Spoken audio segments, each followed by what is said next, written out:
Hello students, कैसे हैं आप सब लोग। आज हम इलेक्ट्रिसिटी का लेक्चर नंबर 8 रिकॉर्ड कर रहे हैं और आज हम जो रेजिस्टिविटी तक हमने कॉन्सेप्ट पढ़ा है उस पर बेस्ड कुछ इंपॉर्टेंट न्यूमेरिकल हैं जो कि आपके बोर्ड एग्जाम में या 10th क्लास में बड़े इंपॉर्टेंट है। 3 मार्क्स का क्वेश्चन या 5 मार्क्स का क्वेश्चन आपको यहाँ से मिल सकता है। तो मैं आपसे डेफिनेटली उम्मीद करूंगा वीडियो को आप एंड तक देखेंगे और आज जो क्लास है उसके important numerical point of view जो हमने रखी है उसको अच्छे से समझेंगे। देखिए, अब तक हमने जो पढ़ा है उसको एक उसके जो मैथमेटिकल एस्पेक्ट्स हैं, जो फॉर्मूलाज हैं, उसको एक बार मैंने समरी भी किया है। हो सकता है आज की क्लास में इसका ज्यादा इम्पैक्ट नहीं है, लेकिन लास्ट फॉर्मूला बड़ा इंपॉर्टेंट है जो हमने पढ़ा था, R is equal to rho into L upon A, resistivity पर जो बेस्ड था। बाकी हमने हमारी जर्नी कहां से शुरू की थी, Q is equal to NE, I is equal to Q upon T, जिसको हम NE अपॉन T भी लिख सकते हैं। Potential difference between the two end of conducting wire, हम लोगों ने उसको V से इंडिकेट किया था, जिसको हम VB माइनस VA भी लिख सकते हैं। VB माइनस VA का क्या मतलब है कि हमारा पहला पॉइंट A है, दूसरा पॉइंट B है। A से B तक हम किसको मूव करवा रहे हैं, यूनिट पॉजिटिव चार्ज को। तो हमको क्या करना पड़ेगा, वर्क करना पड़ेगा कितना, B पर जो पोटेंशियल इलेक्ट्रिक पोटेंशियल है VB, A पर कितना है VA। तो पोटेंशियल का डिफरेंस कैसे निकालते हैं, बाद वाला में से आप किसको सब्ट्रैक्ट करो, पहले वाला। किसके बराबर होता है, VB माइनस VA, किसके बराबर लिखा था हमने, W अपॉन Q के बराबर। तो ये इक्वेशन हम लोगों ने थर्ड पढ़ चुके हैं। फिर हमारा आया ओम्स लॉ। ओम्स लॉ क्या स्टेट करता है, V और I में रिलेशन को एक्सप्लेन करता है। V is equal to IR at constant temperature. और फिर हम लोगों ने रेजिस्टेंस की डिपेंडेंस के आधार पर एक फॉर्मूला जनरेट किया, rho into L upon A. तो आज हमारा सारा जो टेंशन रहेगा वो R is equal to rho into L upon A पर बेस्ड कुछ न्यूमेरिकल, कुछ इंपॉर्टेंट फंडाज उस पर रहेगा, ध्यान रखिएगा। सबसे इंपॉर्टेंट आप देखिए, मैंने यहां पर एक क्वेश्चन लिखा है, उसको आप जल्दी से एक बार रीड करें खुद से। मैंने ऊपर लिखा है important concept, effect of stretching of wire. अगर मान लीजिए जैसे मेरे पास में एक वायर है, बहुत अच्छे से देखें, एक वायर है जिसकी यहां हमने कंडीशन क्या रखी, let a wire of length L। इस वायर की लेंथ मैंने कितनी मान ली है, L1 मान ली है, ध्यान रखिएगा। इसका एरिया ऑफ क्रॉस सेक्शन हम लोगों ने क्या माना है, A1 माना है। अब हम इसी वायर को लेकर हम लोग इसको क्या कर रहे हैं, स्ट्रेच कर रहे हैं। हम देखिए, हम इसको छोटा भी कर सकते हैं और बड़ा भी कर सकते हैं। स्ट्रेचिंग का दोनों मतलब है, खींच के बड़ा कर देना या फिर छोटा कर देना। तो अब मान लीजिए सपोज कि जब मैंने इस वायर को खींच के थोड़ा लंबा किया, तो लंबा जब मैंने किया तो इसकी लेंथ चेंज हुई, मान लीजिए L2 हो गई। और एरिया ऑफ, देखिए सबसे इंपॉर्टेंट क्या है ऐसे क्वेश्चन पर, जो कॉन्सेप्ट हम लगाएंगे, जब मान लीजिए आपके पास में वायर अवेलेबल है, आपने इसी वायर, अगर ये वायर है तो इसका वॉल्यूम अगर मैं निकालूं, तो वॉल्यूम निकालने का तरीका क्या है, ये वायर हमने सिलेंड्रिकल शेप में लिया है और सिलेंडर का वॉल्यूम आप लोगों को निकालना आता है। V इज इक्वल टू क्या होता है, वॉल्यूम लिख लीजिए इसे। वॉल्यूम इज इक्वल टू क्या होता है, area of base into height. Volume क्या होता है, एरिया ऑफ बेस। तो इसका एरिया हम क्या लिखेंगे, क्योंकि सर्किल है, क्रॉस सेक्शन A, और इंटू इसको क्या लिखेंगे, इसकी हाइट आप इसको L मान लीजिए भले ही, तो हम लिखेंगे A इंटू L। तो ये क्या कहलाएगा, वॉल्यूम कहलाएगा। क्या कहलाएगा, वॉल्यूम। वॉल्यूम क्या होता है, जैसे मान लीजिए सिलेंड्रिकल शेप का ऑब्जेक्ट आपके पास में है, तो इसका वॉल्यूम कैसे निकालोगे, इसका एरिया ऑफ क्रॉस यानी बेस का एरिया, उसको आप किससे मल्टीप्लाई करोगे, हाइट से। तो जब भी स्ट्रेचिंग से रिलेटेड क्वेश्चन आए, दिमाग में एक फंडा बिल्कुल क्लियर रखिएगा कि आप वायर आपके पास में है, इसी वायर को खींच के आप या तो बड़ा करोगे या छोटा करोगे।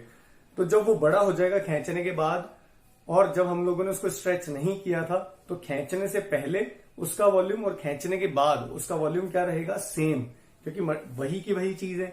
अब जैसे मान लीजिए आपने इस वायर को डबल लंबाई का किया, तो जब आप डबल लंबाई का करेंगे तो जिसका क्रॉस सेक्शन है वो आधा हो जाएगा। किस कंडीशन को मेंटेन करने के लिए, वॉल्यूम को मेंटेन करने के लिए। जैसे मान लीजिए इस पहले कंडीशन को अगर मैं देखूं, यहाँ पे लेंथ L है और इसको मैंने कितना, इसका एरिया ऑफ क्रॉस सेक्शन कितना है A, तो इसका वॉल्यूम कितना हो जाएगा, इनिशियली इसका वॉल्यूम कितना होगा, एरिया ऑफ बेस यानी A, और इंटू अपन ने हाइट को कितना लिखा है L, तो वॉल्यूम कितना हो जाएगा A इंटू L। अब जब मैं इस वायर को मान लीजिए खींच के मैंने इसकी लेंथ कितनी कर दी है 2L, जस्ट डबल लेंथ, तो जब पहले वॉल्यूम AL था तो बाद में भी वॉल्यूम कितना होना चाहिए, A इंटू L ही होना चाहिए, लेकिन लेंथ तो हमने डबल कर दी। अब अगर लेंथ डबल कर दी है और मुझे वापस वॉल्यूम को A इंटू L ही बनाना है, तो डेफिनेटली मैं इसको किससे मल्टीप्लाई करूंगा, A/2 से। अब आप करके देखें, 2 से 2 कैंसिल आउट हो जाएगा, वापस वॉल्यूम कितना हो जाएगा, L इंटू A। मतलब जब लेंथ डबल तो एरिया कितना हो जाएगा, आधा। जब लेंथ ट्रिपल, मान लीजिए अपने लेंथ को खींच के 3 टाइम कर दिया, मान लीजिए पहले वायर की लेंथ कितनी थी 5 मीटर, आपने उसको स्ट्रेच करके कितना कर दिया 15 metre, which is 3 time of previous, तो डेफिनेटली एरिया कितना हो जाएगा A/3। A/3 क्यों हुआ, कॉन्सेप्ट समझ में आया? ये इसलिए हुआ क्योंकि हर केस में वॉल्यूम विल रिमेन कांस्टेंट। तो इसी पर हमने एक जनरल एक फिनोमिनन हम डेवलप करने की कोशिश कर रहे हैं। देखिएगा, ये आप बात ध्यान रखें, कितना भी, अब जैसे मान लीजिए आपका जो वायर था उसकी लेंथ इनिशियली कितनी थी, मान लीजिए 4 मीटर, क्लियर है, या 4 मीटर की वैल्यू नहीं लेते, मान लीजिए कितना है, लेंथ कितनी है L मीटर, और एरिया ऑफ क्रॉस सेक्शन कितना है A। अब आपने इसकी लंबाई को कितना कर दिया, आधा कर दिया, आपने इसको श्रिंक कर दिया इस वायर को, तो लंबाई अगर आधी, अब इनिशियली आप ध्यान रखिए इनिशियली वॉल्यूम कितना है L × A, आप इसको भले कितना भी लंबा कर दें कितना भी छोटा कर दें, वॉल्यूम क्या रहेगा, सेम रहेगा। तो आपने लंबाई कितनी कर दी इसकी, मान लीजिए आपने इसकी लंबाई आधी कर दी, तो एरिया कितना होगा 2A। किस चीज को मेंटेन करने के लिए, वॉल्यूम को मेंटेन करने के लिए। तो इसी फिनोमिनन पर देखिए जल्दी से फटाफट हम इस कॉन्सेप्ट को देखते हैं। इस पूरी कंडीशन को आप खुद करके देखिएगा, आपसे ये हो जाएगा, बस आपको वॉल्यूम दोनों कंडीशन में क्या रखना है, सेम। देखिए, let a wire of length L, हमारे पास में एक वायर है जिसकी लंबाई हम लोगों ने इनिशियली कितनी रखी है, L नहीं L1 रखी है। एरिया ऑफ क्रॉस सेक्शन कितना है, A1 हम लोगों ने रखा है। अब इसको हमने स्ट्रेच किया, स्ट्रेच करने के बाद मान लीजिए हमने इसको ऐसे थोड़ा इसकी लंबाई को बढ़ाया है, तो इसकी लंबाई कितनी आ जाती है L2, और एरिया ऑफ क्रॉस सेक्शन कितना हो जाता है A2। और इन्होंने कंडीशन लिखी है सच दैट जो लेंथ है वो प्रीवियस लेंथ की n टाइम है। जैसे मान लीजिए प्रीवियस लेंथ मान लीजिए पहले 5 मीटर थी, मैंने उसको 10 कर दिया, 15 कर दिया, तो 10 करेंगे तो 2 × 5, 15 करेंगे तो 3 × 5, ऐसे n टाइम मैंने उसको लंबा कर दिया, तो कितना हो जाएगा प्रीवियस लेंथ का n टाइम। क्लियर है? तो यहां पर L2 की वैल्यू आपको अवेलेबल है कितनी है, n × L1, कितनी है, n × L1। अब आप देखिएगा, तो अब हम लोगों को जो प्रिंसिपल कॉन्सेप्ट है वो ये है कि अगर मान लीजिए मैं केस फर्स्ट का वॉल्यूम निकालूं, केस फर्स्ट में वॉल्यूम लिखूं तो कितना हो जाएगा, case first volume is equal to कितना हो जाएगा L1 × A1, यानी बेस का एरिया A1 और उसकी लंबाई यानी हाइट L1। अब जब सेकंड केस में हम लोग आए तो वॉल्यूम कितना होगा, सेम रहेगा केस सेकंड के लिए भी। क्या बात समझ में आ रही है? भले आप वायर को कितना भी स्ट्रेच कर दे, उसको स्ट्रेच करके छोटा बना दे, बड़ा बना दे, वॉल्यूम पहले वाले केस जैसा ही रहेगा। तो पहले वाले केस का वॉल्यूम कितना है, L1 × A1। दूसरे वाले केस में लंबाई को क्या किया है, पुरानी वाली लंबाई की n टाइम इन्होंने क्या किया है, स्ट्रेच किया है। तो लेंथ कितनी हो जाएगी n, क्योंकि हम लोग क्या लिखेंगे L2 × A2। अब L2 की जगह मुझे कितना लिखा हुआ है nL1, तो डेफिनेटली एरिया को कितना होना पड़ेगा, पुराने वाले एरिया का मैं आप n का डिवाइड कर दें, क्योंकि तभी n से n कैंसिल आउट होगा, ध्यान रखिएगा। क्या बात समझ आ रही है? तो सिंपल इस फिनोमिनन पे आपको अपने क्वेश्चंस करने हैं। क्लियर है? तो यहां पर मैं A2 की वैल्यू निकाल सकता हूं। A2 कितना आ जाएगा मेरे पास में, A1/n। क्या ये बात समझ में आई क्या? A2 A1/n क्यों हुआ, मैं फिर रिपीट कर रहा हूं। पहले वाले केस में वॉल्यूम निकालने कितना है, L1 × A1।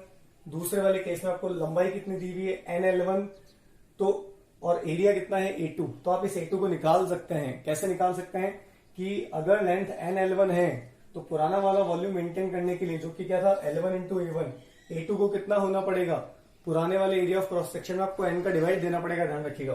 तो वही मैंने किया, A2 की वैल्यू मुझे मिल गई। तो अब हम रेजिस्टेंस निकाल सकते हैं। देखिए कैसे निकालेंगे। सेकंड केस में रेजिस्टेंस का क्वेश्चन लिखा है, find the resistance of the wire.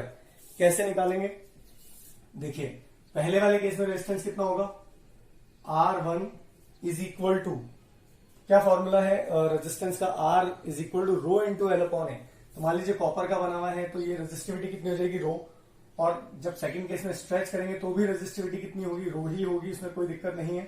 A2 की वैल्यू हम निकाल चुके हैं, कितनी हो जाएगी, पुराने वाले एरिया ऑफ क्रॉस सेक्शन आप n का डिवाइड करके निकाल सकते हैं।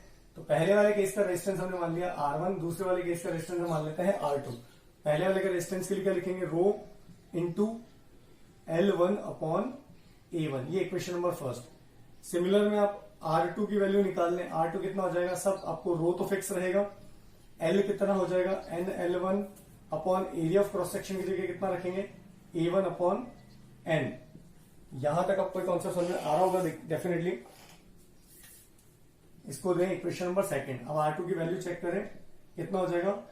यहां पे हो जाएगा रो L1 अपॉन A1 और यहां आ जाएगा आपका n स्क्वायर। ये इक्वेशन नंबर थर्ड। रो L1 अपॉन A1 की वैल्यू आपको पता है कितनी है, R1, तो R2 इज इक्वल टू कितना मिल जाएगा, R1 n स्क्वायर। ये बहुत इंपॉर्टेंट रिलेशन है फोर्थ, इसको आप जरूर अच्छे से याद रखें। क्लियर है?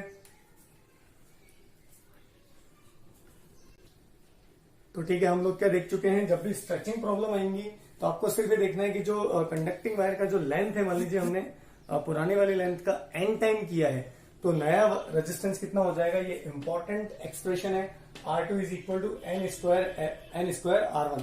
जैसे मान लीजिए आप इसको हम फटाफट कैसे कर सकते हैं कि मान लीजिए आपके इसमें कंडक्टिंग वायर है, इस कंडक्टिंग वायर की लेंथ को मैंने कितना कर दिया, पुरानी लेंथ के 4 टाइम, मतलब अभी जो लेंथ है उससे 4 टाइम अगर हमने इसको लंबा किया है, तो जो नया वायर आपके पास आया लंबा वाला, उसका रेजिस्टेंस कितना होगा। तो डायरेक्टली आप रख सकते हैं, मान लीजिए पुराने वाले का रेजिस्टेंस कितना है, जब इसकी लंबाई कितनी थी, मान लीजिए पुराने वाली लेंथ कितनी थी L, इसका रेजिस्टेंस मान लीजिए 4 ओम था। कितना था, 4 ओम था। इसी वायर को स्ट्रेच करके हमने इसकी लंबाई को 4 गुना कर दिया। कितना कर दिया, 4 टाइम्स कर दिया, ये 4L। तो रेजिस्टेंस R न्यू कितना होगा। तो कुछ करने की जरूरत नहीं है, कुछ आपको डायग्राम बनाने की जरूरत नहीं है। अब आपको n की वैल्यू गिवन है, पुरानी वाली लेंथ का कितना कर दिया, 4 टाइम, तो n इज इक्वल टू कितना हो जाएगा, 4। फॉर्मूले का डायरेक्ट यूज करें, R new is equal to कितना हो जाएगा, 4 का स्क्वायर इंटू, आपने इसको कितना किया, 4 टाइम किया डेफिनेटली, तो 4 का स्क्वायर इंटू जो पुराना रेजिस्टेंस है उसको आप इससे मल्टीप्लाई कर दें। यही लिखा है, R2 is equal to n square into R1। तो कितना हो जाएगा, ये 4 का स्क्वायर कितना होगा, 16 क्यूब निकालने, कितना हो जाएगा, 64 ओम। इंपॉर्टेंट है, ऐसे न्यूमेरिकल जब भी देखें आप एनसीईआरटी से फटाफट सॉल्व कीजिएगा स्ट्रेचिंग वाले। ये n आधा भी हो सकता है, तो हम n की जगह आधा रख देंगे, कोई दिक्कत नहीं है। क्लियर है? n की जगह आप हाफ भी, उसको छोटा भी कर सकते हैं, ध्यान रखिएगा। तो ये प्रॉब्लम खत्म हुई, इसके बाद आप अगला न्यूमेरिकल देखिएगा, जो अगेन 3 मार्क्स में या 5 मार्क्स में आपसे पूछ लेते हैं। देखिए क्वेश्चन क्या है। अब रेजिस्टिविटी निकालने की कुछ प्रॉब्लम्स हैं, कुछ क्वेश्चन है जो आपको एग्जाम में मिलते हैं। क्या पूछा है, calculate the resistance of 1 kilometre long wire. तो देखिए 1 किलोमीटर लॉन्ग वायर मतलब मेरे पास एक वायर है। जब भी आपसे रेजिस्टेंस पूछा जाएगा, रेजिस्टिविटी पर बेस्ड होंगे, तो आपको वायर की लेंथ जरूर दी गई होगी। इस वायर की लेंथ कितनी है, 1 किलोमीटर। हमेशा ध्यान रखिएगा कि हमें ऐसा यूनिट यूज करनी है। क्या यूज करनी है, ऐसा यूनिट। वायर की लेंथ 1 किलोमीटर दी गई है, तो आप उसको लिख लें कहीं पर भी साइड में। तो लंबाई आपको गिवन है L is equal to 1 kilometre, लेकिन किलोमीटर में हम इस एक्सप्रेशन को नहीं लिखेंगे, मीटर में कन्वर्ट करेंगे। कितना हो जाएगा, 1000 मीटर। क्लियर है? L हमारे पास में आ गया ऐसा यूनिट में। जो भी गिवन डेटा है उन सबको लिखें। R निकालना है, मन में पहले रखें, R निकालना है। R का फॉर्मूला क्या होता है, रो इंटू L अपॉन ए। कुछ बच्चे ये भी सोच रहे हैं R का फॉर्मूला तो ओम्स लॉ से भी तो निकाल सकते हैं। ओम्स लॉ से निकाल सकते हैं, मानते हैं हम इस चीज को, लेकिन वहां आपको वोल्टेज और करंट दिया होना चाहिए। यहाँ जब भी आपको रेजिस्टिविटी पर बेस्ड क्वेश्चन दिए होंगे तो आपको लेंथ दिया होगा, एरिया ऑफ क्रॉस सेक्शन दिया होगा, जैसा कि इस क्वेश्चन में है। Calculate the resistance of 1 kilometre long wire of radius 1 mm। अब आपको उस कंडक्टिंग वायर जो कि सिलेंड्रिकल शेप का होगा, जिसका area of cross section circle होगा, उसकी रेडियस भी गिवन है, R भी गिवन है। R कितना गिवन है आपको, R कितना गिवन है, 1 mm। तो 1 mm अगर आपको गिवन है, देखिए R इज इक्वल टू कितना गिवन है, 1 मिलीमीटर। R आपको कितना गिवन है, 1 मिलीमीटर। अब मिलीमीटर में तो मैं निकालूंगा नहीं, उसको मुझे किसमें कन्वर्ट करना होगा, मीटर में। तो मिलीमीटर को मीटर में कन्वर्ट करने के लिए 1000 का डिवाइड देते हैं। तो R इज इक्वल टू कितना हो जाएगा, ये सिंबल है, दिस इंप्लाइज का ध्यान रखिएगा, कितना हो जाएगा, 1 अपॉन 1000 मीटर, जिसको हम क्या लिख सकते हैं, 10 की पावर -3 मीटर, ऐसे भी लिख सकते हैं। क्लियर है? तो R हमारे पास में है, एरिया हमारे पास में नहीं है, R गिवन है, एरिया हम निकाल लेंगे। Resistivity of copper wire, resistivity constant होती है। एक फिक्स टेम्परेचर पर रेजिस्टिविटी क्या होती है, कांस्टेंट होती है, मटेरियल पे डिपेंड करती है। तो यहाँ लिखा है, स्पष्ट रूप से लिखा है, कॉपर वायर की रेजिस्टिविटी ये डेफिनेटली रूम टेम्परेचर पे होगी, क्योंकि रेजिस्टिविटी 2 ही बातों पर निर्भर करती है, टेम्परेचर और मटेरियल। तो मटेरियल कॉपर है, टेम्परेचर फिक्स है, तो यहाँ पर रेजिस्टिविटी कितनी है आप यूनिट से भी पहचान सकते हैं, ओम मीटर रेजिस्टिविटी। ओम मीटर यूनिट किसका होता है, रेजिस्टिविटी का। तो आपको रो भी गिवन है, थर्ड चीज आपको रो भी गिवन है, 1.72 इंटू 10 की पावर -8 ओम मीटर। तो ये अपने पास गिवन डेटा अवेलेबल है। अब हम आते हैं क्या पूछा है, उस वायर का रेजिस्टेंस पूछा गया। क्या पूछा गया, वायर का रेजिस्टेंस आपसे पूछा है। तो देखिए कैसे निकालेंगे, आर इज इक्वल टू क्या होता है, रो इंटू एल बाई ए। तो देखिए रो आपको मिल गया, गिवन है, एल आपको मिल गया, गिवन है, एरिया आपको निकालना है। तो एरिया निकालने का फॉर्मूला क्या होता है, पाई आर स्क्वायर। वायर सिलेंड्रिकल होता है, ध्यान रखिएगा। आर आपको गिवन है, तो एरिया आप निकाल लें, पाई इंटू आर। आर की जगह कितना रखेंगे, 10⁻³ का स्क्वायर, ये आ जाएगा मीटर स्क्वायर में। एरिया का यूनिट क्या होता है, मीटर स्क्वायर। अब ए इज इक्वल टू क्या लिखेंगे, पाई की वैल्यू कितनी होती है, 3.14 इंटू यहां 10⁻³ और उसके ऊपर 2 लगा रखा है। तो मैथमेटिकली हम लोग जानते हैं ए की पावर m और उसके ऊपर अगर n हो तो क्या होता है, AMN। पावर से हो जाती है, मल्टीप्लाई हो जाती है। तो 10⁻³ और उसके ऊपर होल की पावर 2, तो कितना हो जाएगा, 10⁻⁻6 मीटर स्क्वायर। अब सारी वैल्यूज आपके पास में अवेलेबल है, यहां पुट करें और आंसर निकालें। अपन यूनिट वाइज रखेंगे, देखिएगा आर इज इक्वल टू, रो की जगह कितना रख रहे हैं, ये रहा रो, कितना है 1.72 इंटू 10⁻⁻8। यूनिट्स को सबको बाहर लेके जाएंगे अलग से। ओम मीटर हम ध्यान रखेंगे। लेंथ का यूनिट कितना है, चेक की, लेंथ कितना है 1000 मीटर, जिसको मैं 10⁻³ मीटर भी लिख सकता हूं। तो रो का आ जाएगा ओम मीटर, ये रखा मैंने ओम इंटू मीटर, और इस लेंथ का मैंने कितना रखा, मीटर। ये अलग से हम कैलकुलेट कर रहे हैं, यूनिट्स ध्यान रखिएगा। एरिया कितना गिवन है, ये भी आप देख लें, 3.14 इंटू 10⁻⁻6 कितना है, मीटर स्क्वायर। तो आप एक चीज बड़ी देखिएगा, मीटर स्क्वायर से ये दोनों मीटर कट गए, फाइनल आंसर किसमें आ रहा है, ओम में आ रहा है। ओम किसका यूनिट होता है, रेजिस्टेंस का होता है। इट मीन्स हम सही काम कर रहे हैं। जब भी फिजिक्स में न्यूमेरिकल करें, यूनिट्स को अलग से कैलकुलेट करें और क्वेश्चंस को बहुत अच्छे से पढ़ें, जिससे आपके थ्योरेटिकल पॉइंट भी क्लियर होंगे। क्लियर है। अब देखिए कुछ बच्चों के क्वेश्चन आते हैं कि सर हम इसको सॉल्व करें क्या, टाइम मिले तो जरूर सॉल्व करें, अदरवाइज इसको कंसेप्चुअली भी रख सकते हैं। आर इज इक्वल टू कितना हो जाएगा, 1.72 इंटू यहाँ पे 10⁻⁻8, यहाँ पे 10⁻3, दोनों का बेस सेम है, पावर क्या हो जाएंगी, ऐड हो जाएंगी। ध्यान रखिएगा, base is same, power add होंगी, तो कितना होगा 10⁻⁻5। नीचे कितना आ जाएगा, 3.14 इंटू 10⁻⁻6। यहां बेस सेम था, मल्टीप्लाई था, पावर ऐड होंगी। यहां बेस सेम है, डिवाइड का साइन है, तो क्या हो जाएगा, पावर सब्ट्रैक्ट होंगी। इसको भी आप सॉल्व कर लें अलग से। ये सब आप सर्कल बना के जरूर नोट करें। देखिए इस पार्ट को आप रहने दें अभी ऐसे ही, 1.72 अपॉन 3.14। इसको कैसे सॉल्व करेंगे, यहां हम कैसे सॉल्व करें, 10⁻⁻5, और ये ऊपर जाके डेफिनेटली क्या हो जाएगा,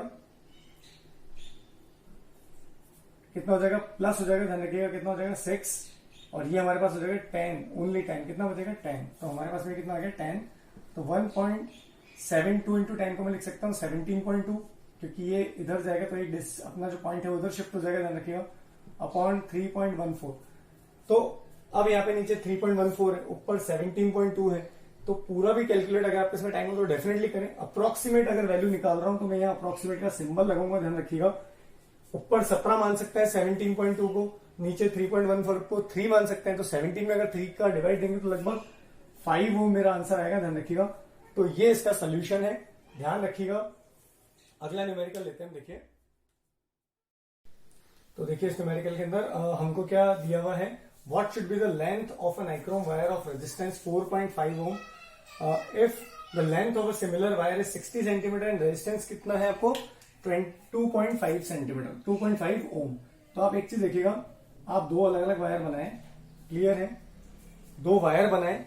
अब पहले केस में आपको नाइक्रोम दिया हुआ है, दोनों ही नाइक्रोम के हैं, तो ये देने का फायदा क्या हो जाएगा, रेजिस्टिविटी यहां पे भी रो, यहां पे भी रो, क्लियर है। पहले वाले का रेजिस्टेंस कितना गिवन है 4.5 ओम, क्लियर है। लेंथ आपको निकालनी है, आप L1 मान लें। अगले वाले में आपको लेंथ कितनी गिवन है, अगले वाले में आपको लेंथ देखिए कितनी गिवन है 60 सेंटीमीटर, और रेजिस्टेंस आपको कितना गिवन है 2.5 ओम। अब यहां पर सिर्फ एक बात गौर करने वाली, दोनों वायर सेम है, सेम है तो 100% इनका एरिया ऑफ क्रॉस सेक्शन क्या आना चाहिए, सेम आना चाहिए, क्योंकि रेजिस्टेंस केवल किस पे निर्भर कर रहा है, लेंथ पे निर्भर कर रहा है इस केस में, क्लियर है। क्योंकि लेंथ वेरी कर रही है, बाकी सिमिलर वायर है, तो इसका एरिया ऑफ क्रॉस सेक्शन हम कितना मान लेंगे, इसका भी ए मान लेंगे और इसका भी हम क्या मान लेंगे, ए। तो अब हम लोगों ने पढ़ा है आर इज प्रोपोर्शनल टू किसके होता है, एल के, कब, when A is equal to constant